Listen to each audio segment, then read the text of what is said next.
What's up? Downtown's back, and this is the worst betting night we've had since we started. We went 1-3, but look, we're not really about to talk about what happened last night. What I really want to talk about is this NBA Cup that we got going on right here.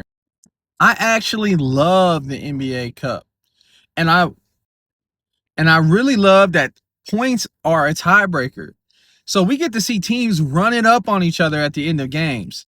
I never understood why it was against the rules to try to run it up on the other team. You don't want a team to run up the score at the end of the games? Stop them. Beat them.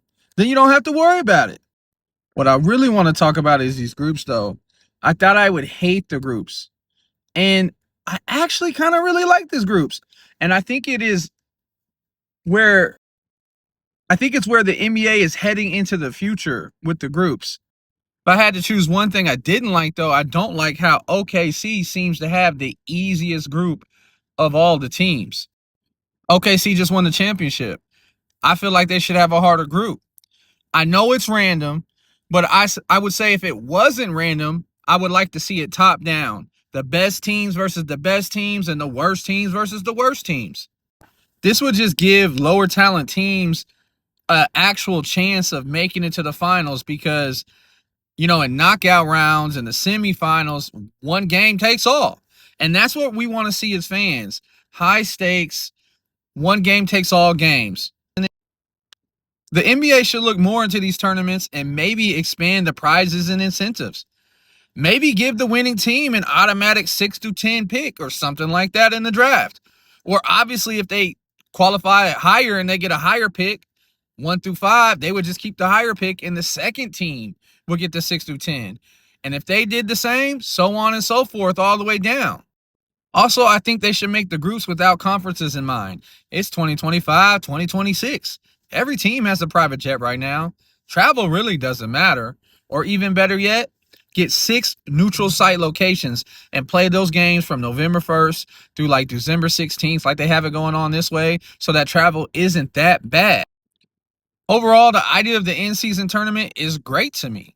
Let's pay the winners. Let's give the winning teams higher draft chances, or give the teams that win a credit against the tax liability they got to play against the cap.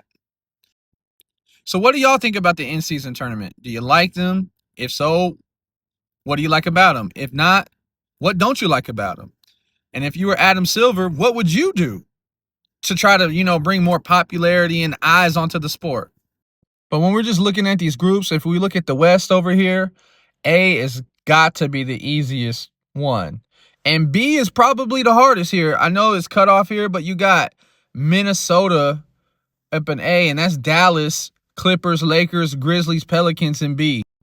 All the teams in West B, I think, are about the same talented and are going to finish in the standings the same. So I think that makes this group the hardest. Like the West, though, in the East, A is probably the easiest. You got Hawks, Cavs, Pacers, Raptors, and the Wizards. And the Cavs are going to easily take this one home. They should have no problem winning this group. But in the East, the hard one is actually below, and that's EC. The Hornets, the Bulls, the Heat, the Bucks, and the Knicks. That's probably the hard one of the East. They're all about the same as well, but you got some some really talented players in that one. Jalen Brunson, Giannis Antetokounmpo, the whole Heat team. You know what I'm saying? So I think C is going to beat themselves in this category. So picking the winners of each group, I got the Thunder in A. I actually got the Lakers in B, the Spurs in C, the Cavs in East A, the 76ers in East B, and I'm going to go with the Heat in East C. And for the 2 wild cards, I'm going to go ahead and pick the Warriors down in West C because the group is actually a little bit easier than B, so they're probably going to do pretty well. And I'm also going to pick the Bucks down in East C as well for the 2 wild cards. And as, of course, like I predicted in previous videos, I have the Spurs winning the NBA Cup overall. Wemby's going to be the MVP of the Emirates NBA Cup. Real question, though, real quick. Who do y'all have losing first, the Spurs or the Thunder? Because I want to say it's the Spurs, But I don't know. They're just looking so dominant sometimes. But anyway, who do y'all got winning the NBA Cup? Comment down below. DM me on X, whatever it is. And like I said, I got the Spurs, but I could see a couple different teams winning this. Winner takes all in one game. It's tough to pick those. And real quick before I go, I know we had a horrible day last night betting, but we still going to continue to do this. So real quick, the games I got tonight, I got the Pacers, the 76ers, the Cavs, the Knicks, the Grizz, the Suns, the Nuggets, and the Clippers. My confidence is actually higher today than it was yesterday. And yesterday I thought those games were layups. So I'm probably going to lose all of these tonight. So don't bet my picks unless you're as confident as I am. As always, stay up. Downtown out.